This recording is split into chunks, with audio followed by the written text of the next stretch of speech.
Welcome back to physics forum. आज का video electrostatics पे बेस्ड है। इलेक्ट्रोस्टैटिक्स के पिछले वीडियो में हम लोगों ने electric field due to an electric dipole पे बेस्ड थ्योरी को डिस्कस किया था।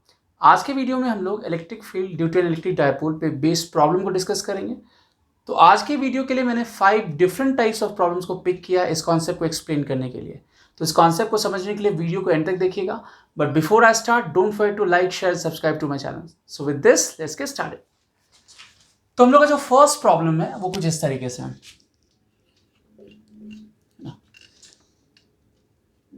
एक इलेक्ट्रिक डायपोल है ना, इस टाइप का सिस्टम है हमारे पास।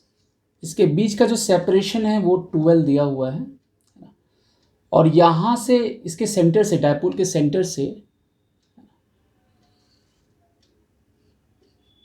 और ये जो लाइन है, इस लाइन से ये 60 डिग्री एंगल बना रहा है एक पॉइंट। तो यहाँ पर हमें बताना है, और ये इसका जो डिस्टेंस है सेंटर ऑफ डायपोल से वो r है। तो इस पॉइंट P पे हमें बताना है magnitude and direction of electric field at point P, right. तो कैसे अप्रोच करेंगे? तो इसके थ्योरी में हमने ऑलरेडी देख रखा है कि हम लोग इलेक्ट्रिक फील्ड ऐसे सिचुएशन में कैसे निकालते हैं। ये कौन सा केस हुआ? ये हुआ electric field calculation due to an electric dipole at a general point. नहीं, हमने एक्सियल पॉइंट पे देखा था, हमने इक्वेटोरियल पॉइंट पे देखा था फील्ड का कैलकुलेशन, और हमने जनरल पॉइंट पे भी देखा था। तो ये जनरल पॉइंट है, बीच का पॉइंट है। तो यहाँ पर कैसे अप्रोच करेंगे? ठीक है, हमने फाइनली ये डिराइव भी किया था, क्योंकि जो फाइनल वैल्यू होता है P पे वो क्या होता है। बट अगर हम इसको स्प्लिट करके देखें तो यहाँ पर एक डायपोल मोमेंट मेरा इधर डायरेक्टेड होगा, नहीं इस डायरेक्शन में डायरेक्टेड होगा डायपोल मोमेंट, और इसका 2 कंपोनेंट होगा। इधर वाला जो कंपोनेंट होगा, है ना, तो थीटा मेरा यहाँ पे 60 डिग्री हो गया। तो ये इधर वाला जो कंपोनेंट होगा, ये डायपोल मोमेंट P हो गया, तो ये P cos थीटा हो गया। और इसके परपेंडिकुलर डायरेक्शन में देखें, हम इस डायरेक्शन में देखें तो P sin थीटा हो गया। नहीं, जो डायपोल मोमेंट होगा ऐसे हम कह सकते हैं, मतलब ये जो डायपोल है P, ये इस दोनों का वेक्टर सम होगा। P cos थीटा वाला जो कंपोनेंट होगा, P sin थीटा वाला जो कंपोनेंट होगा, इस दोनों का वेक्टर सम होगा, राइट। तो ये जो पॉइंट है इस डायपोल के रिस्पेक्ट में, अगर हम यहाँ पे 2 सेपरेट डायपोल ट्रीट करें इसको, कि 2 सेपरेट डायपोल रखा हुआ है यहाँ पर, तो एक डायपोल इस डायरेक्शन में, एक डायपोल इस डायरेक्शन में, तो ये पॉइंट P cos थीटा के रेस्पेक्ट में एक्सियल पॉइंट पे है, और P sin थीटा के रेस्पेक्ट में इक्वेटोरियल पॉइंट पे है। और हमें पता है कि अगर एक्सियल पॉइंट पे निकालना है तो इधर जो इलेक्ट्रिक फील्ड होता है एक्सियल पॉइंट पे, वो इसी के डायरेक्शन में होगा, जिधर डायपोल मोमेंट है उसी के डायरेक्शन में होता है ना। ये हमने थ्योरी में भी डिस्कस किया था। और अगर हम इक्वेटोरियल पॉइंट के रेस्पेक्ट में देखें, जैसे P sin थीटा के रेस्पेक्ट में ये इक्वेटोरियल पॉइंट हो गया, तो यहाँ पर फील्ड एंटी पैरेलल होता था। तो इसकी वजह से जो होगा, जो इक्वेटोरियल की वजह से इस तरफ होगा, नहीं, और इस दोनों का जो वेक्टर रिजल्टेंट होगा, तो जो EP होगा मेरा कहीं इस तरफ होगा, नहीं, EP जो होगा इधर होगा। लेट्स से ये एंगल अल्फा है, नहीं, तो जो एक्सियल होगा, एक्सियल अगर हम देखें तो ये आया था मेरा 2kp cos theta by RQ। Equatorial की बात करें हम तो ये आया था मेरा kp sin theta by RQ। और ये दोनों ही इलेक्ट्रिक फील्ड जो है एक्सियल इक्वेटोरियल, दोनों म्यूचुअली परपेंडिकुलर है। तो जो EP होगा, अब ये दोनों ही वेक्टर म्यूचुअली परपेंडिकुलर हैं, तो इसका resultant EA square plus EE square हो जाएगा। तो इसमें KP बाय RQ को हम बाहर कर सकते हैं, अंदर क्या बचा, 2 cos थीटा का whole square plus sine theta का होल स्क्वायर हो गया, राइट। तो KP by RQ and root under, इसको रीअरेंज करेंगे तो ये मेरा 3 cos स्क्वायर थीटा प्लस 1 आ गया था, राइट। ये हमने थ्योरी में भी डिस्कस किया था इस चीज़ को। तो अगर मैग्नीट्यूड निकालें यहाँ पर तो EP जो होगा वो कितना हो जाएगा, KP बाय RQ, और यहाँ पे रख दें वैल्यू, सो 3 cos स्क्वायर 60 डिग्री, है ना, प्लस 1। तो यहाँ जो EP का वैल्यू होगा, EP का वैल्यू KP बाय RQ, है ना, KP by RQ and root under, ये रख दें वैल्यू, तो ये 3 cos 60 हाफ होता है, तो स्क्वायर होगा तो 3/4 हो गया plus 1। So this comes to be √7 KP, और ये 4 है तो 2 RQ, नहीं, तो इतना मैग्नीट्यूड आ गया। जहाँ पे जो K का वैल्यू होगा, K का वैल्यू 1/4πε0, ये कुलम्स कांस्टेंट हो गया। और P की बात करेंगे तो Q इंटू क्या होगा, 2L हो जाएगा। ठीक है, तो ये सारा वैल्यू रख देंगे तो फाइनली मेरा ये जो इलेक्ट्रिक फील्ड है उसका मैग्नीट्यूड हमारे पास आ गया। अब हम लोग बात करते हैं डायरेक्शन की। तो टैन अल्फा जो था, टैन अल्फा हमने कैसे निकाला था, तो टैन अल्फा जो होगा वो होगा E equatorial by E axial. नहीं, तो ये वैल्यू अगर यहाँ पे रखा जाए तो E इक्वेटोरियल मेरा जो है वो KP sine theta by r cube है, ये 2 KP cos theta by r cube है। तो दोनों को डिवाइड करेंगे तो ये टैन थीटा बाई 2 हो जाएगा। और ये चीज भी हमने इसका जो लेक्चर वीडियो था उसमें डिस्कस किया था, राइट। तो टैन अल्फा जो है वो टैन थीटा बाई 2 होगा। सो टैन थीटा मेरा 60 डिग्री है बाई 2, तो ये √3/2 होगा।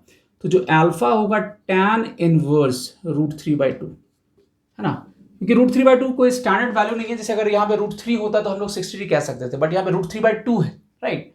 तो हम इसको इस फॉर्म में लिख सकते हैं, टैन इनवर्स √3/2 इस फॉर्म में लिखेंगे, ठीक है। तो ये हमारा फर्स्ट प्रॉब्लम हो गया। अब लोग मूव करते हैं अपने सेकंड प्रॉब्लम की तरफ, ठीक है।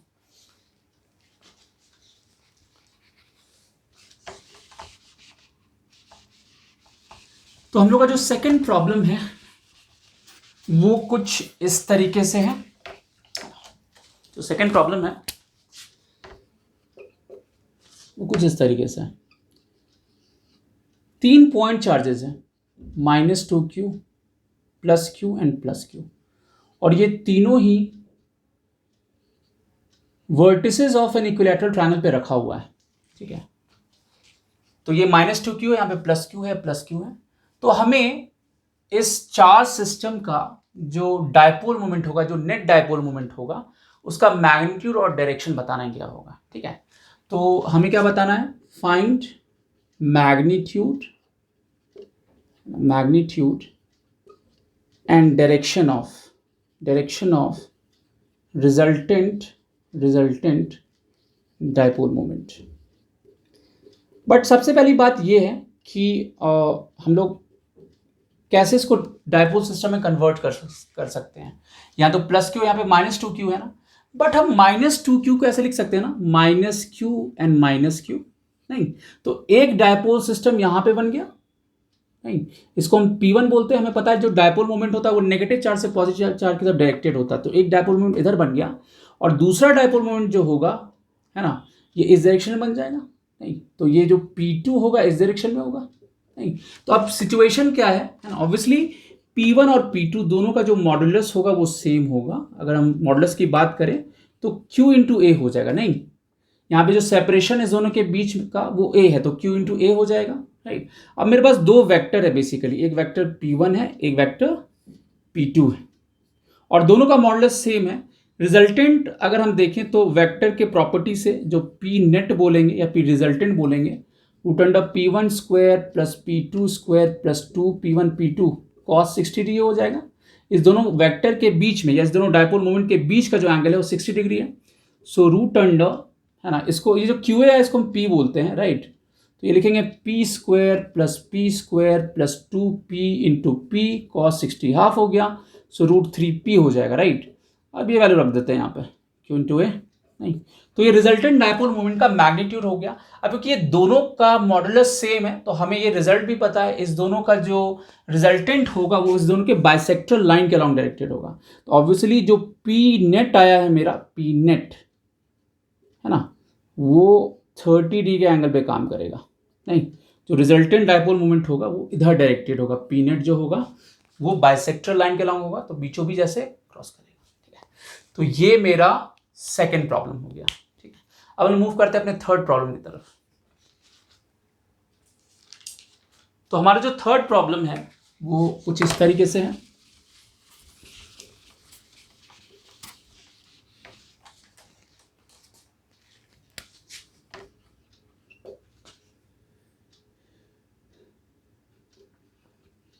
एक पॉइंट चार्ज +q है और एक डायपोल सिस्टम कुछ ऐसा है, -q +q, ठीक है। यहाँ से ये r डिस्टेंस पे, इसके जो सेंटर ऑफ डायपोल है उससे r डिस्टेंस पे है ना, और इस दोनों के बीच का जो सेपरेशन है वो 12 है। तो हमें क्या फाइंड आउट करना है, हमें बताना है ना, हमें बताना है कि फाइंड, है ना, find force exerted by charge plus q, है ना, ऑन इलेक्ट्रिक डायपोल। मतलब ये जो चार्ज है, ये चार्ज जो है ना, ये इस डायपोल पे कितना फोर्स लगा रहा है, राइट। तो हम लोग इसको कैसे अप्रोच करेंगे? तो हम लोग ऐसे भी कह सकते हैं कि ये चार्ज इस डायपोल पे जितना फोर्स लगा रहा होगा, तो ये डायपोल भी इस पे उतना ही फोर्स लगा रहा होगा, सिर्फ क्या होगा, डायरेक्शन ऑपोजिट होगा, न्यूटन थर्ड लॉ से, राइट। तो ये डायपोल यहां इस चार्ज पे जितना फोर्स लगा रहा होगा, जिसका कैलकुलेशन आसान है क्योंकि हमें इस डायपोल की वजह से इस पॉइंट पे इलेक्ट्रिक फील्ड पता है। तो इलेक्ट्रिक फील्ड पता है तो हम आसानी से फोर्स बता सकते हैं कि ये डायपोल इस पे कितना फोर्स लगाएगा, नहीं। तो अगर ये पूछा गया है कि ये प्लस क्यू चार्ज इस पे कितना फोर्स लगा रहे हैं, तो हम लोग ऐसा कह सकते हैं, है ना, ऐसा हम कह सकते हैं कि फोर्स है ना on dipole due to charge q will be equal to negative of, है ना, force on q due to dipole. क्या ये दोनों ही फोर्स इक्वल एंड ऑपोजिट होंगे, राइट। अब हम देखते हैं कि इस डायपोल सिस्टम की वजह से यहां पर इलेक्ट्रिक फील्ड कितना होगा। और ऑब्वियसली ये जो है शॉर्ट डायपोल का केस है, मतलब ये जो r है वेरी वेरी लार्ज है l के रिस्पेक्ट में, ठीक है। तो अनलेस अदरवाइज ये मेंशन ना हो, हम इसको लेके चलेंगे कि जो r होगा l के रिस्पेक्ट में बहुत लार्ज होगा, ठीक है। तो यहाँ पर इलेक्ट्रिक फील्ड हमें पता है कि यहाँ पर जो फील्ड होता है वो एंटी पैरेलल होता है। जैसे ये डायपोल मूवमेंट मेरा इधर डायरेक्टेड है और इस डायपोल मूवमेंट के रिस्पेक्ट में ये इक्वेटोरियल पॉइंट है, तो यहाँ जो फील्ड होता है वो इधर होता है, ऑपोजिट होता है, राइट। तो अगर हम बोलें कि force on charge q due to dipole, है ना, तो वो जगह q इंटू ई जो होगा डायपोल की वजह से, और electric field due to dipole जो होगा इस इक्वेटोरियल पॉइंट पे वो कितना हो जाएगा, वो kp, है ना, बाय आर क्यूब आया था, नहीं, kp बाय आर क्यूब आया था एट इक्वेटोरियल पॉइंट। और ये किधर डायरेक्टेड होगा, ये होगा लेफ्टवर्ड, ये होगा लेफ्टवर्ड। बट मेरे से जो क्वेश्चन पूछा गया है वो पूछा गया है कि डायपोल जो लगाएगा force on q due to dipole, है ना, तो ये डायपोल इस पे फोर्स लगा रहा है। तो अगर क्यू पूछा जाए कि force on dipole due to q, तो उसका मैग्नीट्यूड तो इतना ही होगा ना, q into K P by r cube ही होगा, बट ये राइटवर्ड होगा, नहीं, न्यूटन्स थर्ड लॉ से। अब यहां पर के क्यू बाय आर क्यूब हो गया और p का जो वैल्यू है वो रख देंगे q इंटू 12, नहीं, सो q इंटू 12 ये वैल्यू रख देंगे हम, नहीं, तो ये इसका आंसर हो जाएगा, राइट, सिंपल। तो ये हमारा थर्ड प्रॉब्लम हो गया। अब लोग मूव करते हैं अपने फोर्थ प्रॉब्लम की तरफ, है ना। तो अपना हमारा जो फोर्थ प्रॉब्लम है वो कुछ इस तरीके से है ना?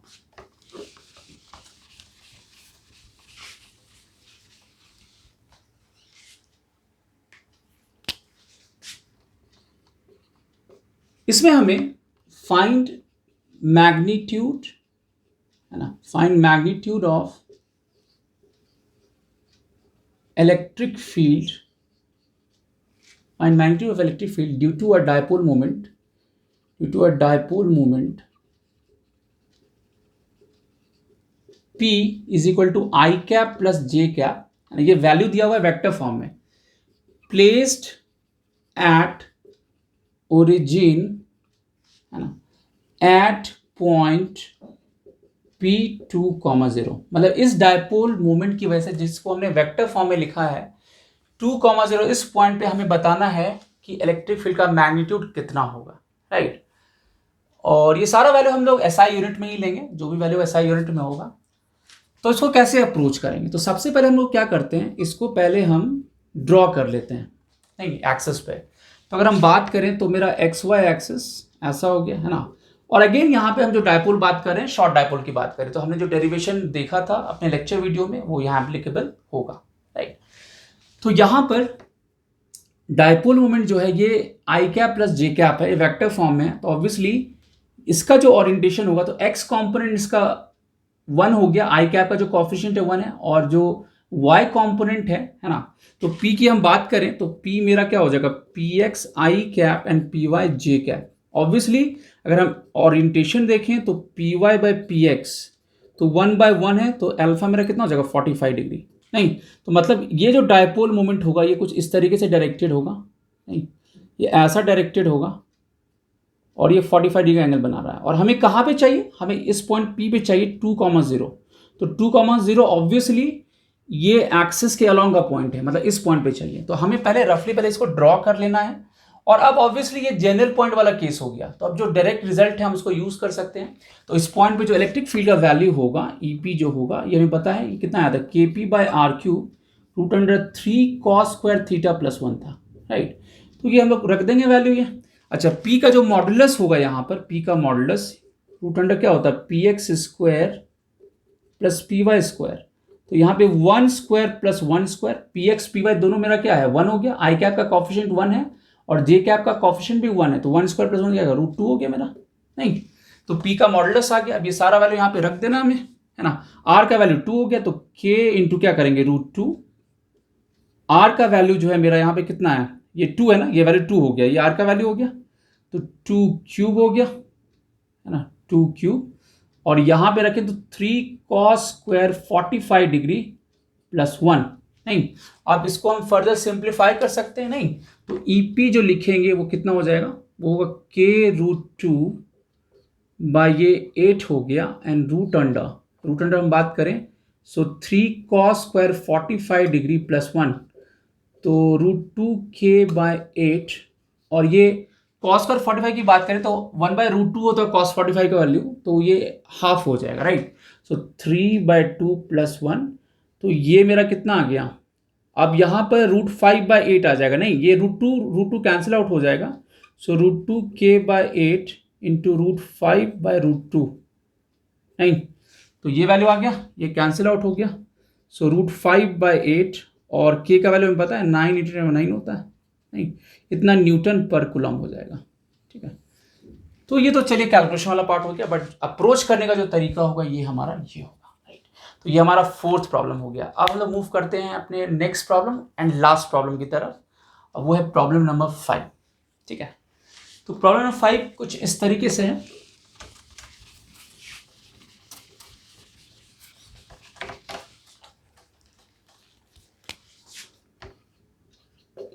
एक नॉन कंडक्टिंग रिंग है, एक नॉन कंडक्टिंग रिंग है, और इस पे ये एक नॉन कंडक्टिंग रिंग है, नॉन कंडक्टिंग रिंग है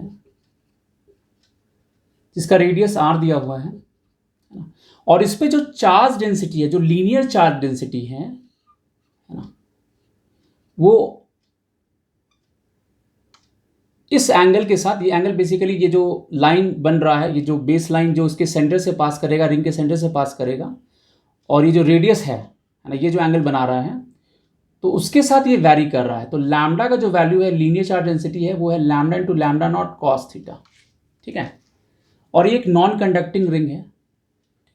तो हमें बताना है कि इस सिस्टम का नेट इलेक्ट्रिक डायपोल मोमेंट जो होगा वो कितना होगा। तो lambda equal to lambda naught cos θ जो है, तो यहाँ पर जो लैम्डा नॉट है एक पॉजिटिव कांस्टेंट है, पॉजिटिव कांस्टेंट है ना। और हम देख सकते हैं कि थीटा इजकल टू 0 डिग्री पे जो लैम्डा होगा वो लैम्डा नॉट हो जाएगा, राइट। और लैम्डा जो है ये मेरा लीनियर चार्ज डेंसिटी है, linear charge density at angular position theta, at angular position theta, नहीं। तो मतलब हम ऐसा कह सकते हैं कि ये जो लैम्डा है, मतलब ये जो लैम्डा मतलब लीनियर चार्ज डेंसिटी जो इस रिंग पे है वो वेरिएबल है, कांस्टेंट नहीं है, क्योंकि थीटा के साथ वो वेरी कर रहा है। तो इस सिस्टम का हमें बताना है find resultant dipole moment, dipole moment, dipole moment of this system. तो क्वेश्चन ये है, तो सबसे पहले कि ये डायपोल की तरह कैसे बिहेव करेगा, पहले तो ये चीज सोचना है हमें, राइट। तो उसका जो क्लू है हमें यहां मिल जाता है, राइट। कैसे, ये लैम्डा नॉट एक पॉजिटिव कांस्टेंट है, और अगर हम थीटा देखें तो अगर हम इसको 4 क्वाड्रेंट में स्प्लिट कर दें तो ये मेरा फर्स्ट क्वाड्रेंट होगा, ये सेकंड क्वाड्रेंट होगा, ये थर्ड होगा, ये फोर्थ होगा, नहीं। तो अगर ये थीटा पे डिपेंडेंट है तो फर्स्ट क्वाड्रेंट में ये पॉजिटिव होता है, हमें पता है। तो फर्स्ट क्वाड्रेंट में हम कहेंगे पॉजिटिव चार्ज है ना। फिर सेकंड में देखेंगे तो थीटा क्या होगा, नेगेटिव हो जाएगा, ठीक है। क्योंकि थीटा जो है यहाँ पे हम अगर मान लेट्स से ये एक्स एक्सिस है, वाई एक्सिस है, तो इसके साथ हम एंटी क्लॉकवाइज से मूव कर रहे हैं। तो सेकंड क्वाड्रेंट में जो कॉस थीटा होता है नेगेटिव होता है और थर्ड में भी नेगेटिव होता है। तो सेकंड थर्ड में एंटायरली नेगेटिव चार्ज आएगा और फर्स्ट और फोर्थ में भी पॉजिटिव होता है कॉस थीटा और फर्स्ट में भी पॉजिटिव होता है। फर्स्ट और फोर्थ में दो ये पॉजिटिव आएगा। मतलब अगर जो फाइनल कॉन्फ़िगरेशन अगर हम देखें चार्ज का, अगर हम डिस्ट्रीब्यूशन देखें इस नॉन कंडक्टिंग रिंग पे, तो वो कैसा होगा? तो अगर इस सारे इंफॉर्मेशन को हम मिला दें तो एक्चुअली ये कुछ ऐसा होगा सिस्टम। नहीं,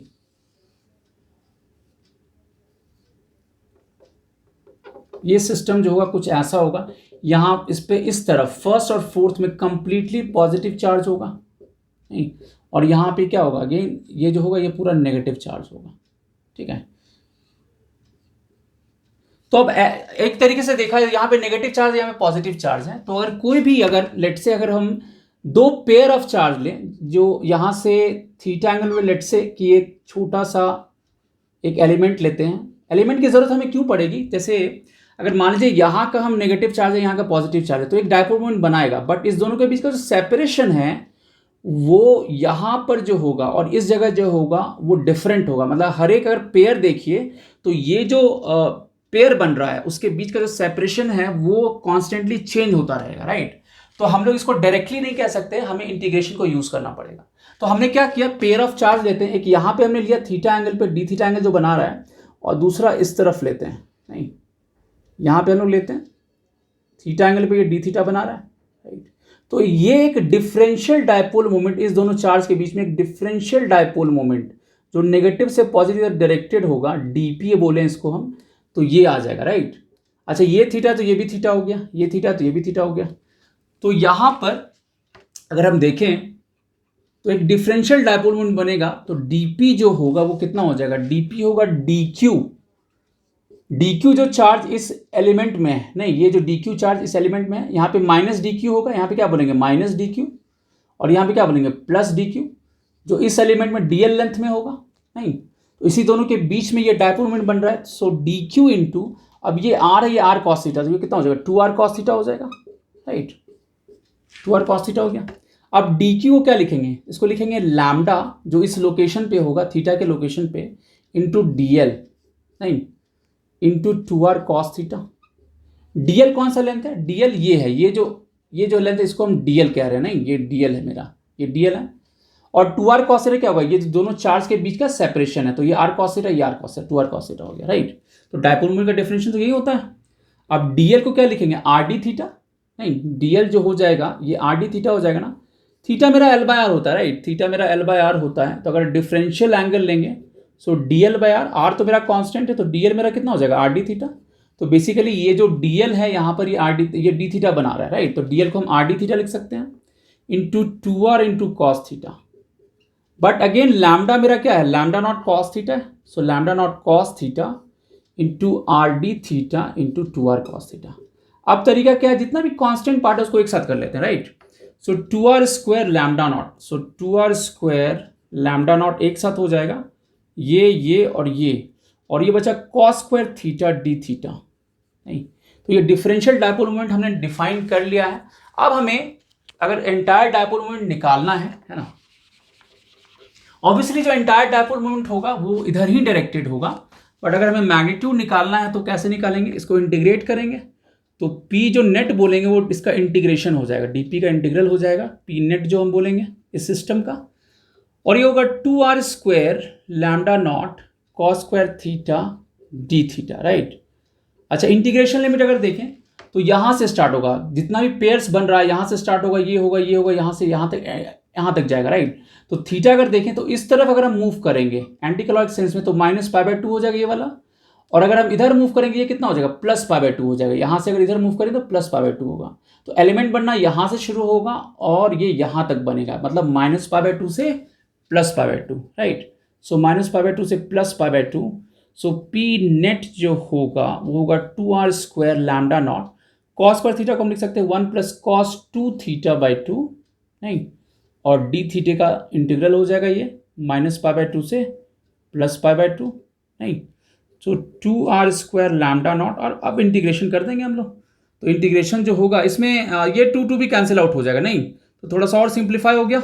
सो लैम्डा नॉट आर स्क्वायर, ये तो कांस्टेंट है ना, ये तो कांस्टेंट है, तो ये दोनों कैंसिल आउट कर सकते हैं, लैम्डा नॉट आर स्क्वायर हो गया। और यहाँ पे करेंगे तो ये आ जाएगा integration theta plus sign 2 theta by 2 आ जाएगा, नहीं माइनस पाई बाई 2 से प्लस पाई बाई 2। अब ठीक से देखिए, तो अगर हम पाई बाई 2 यहाँ पे रखते हैं, साइन वाले फंक्शन में रखें, तो पाई बाई 2 यहाँ रखें तो 2 इंटू थीटा है, तो 2 इंटू पाई बाई 2, तो साइन पाई होगा, जीरो हो जाएगा। तो चाहे साइन पाई रखें या साइन माइनस पाई भी रखें तो वो जीरो हो जाएगा, तो इसका रोल कुछ रहेगा ही नहीं। तो इफेक्टिवली देखा जाए तो इसका रोल रहेगा नहीं, तो क्या करेंगे, lambda naught r square pi by 2 minus of minus pi by 2, तो ये कितना हो जाएगा, पाई हो जाएगा। तो कितना होगा, पाई लैम्डा नॉट आर स्क्वायर, ये पी नेट होगा, ठीक है। तो रिजल्टेंट डायपोल मोमेंट जो होगा वो पाई लैम्डा नॉट आर स्क्वायर होगा, और ऑफ कोर्स वो राइटवर्ड डायरेक्टेड होगा, ठीक है।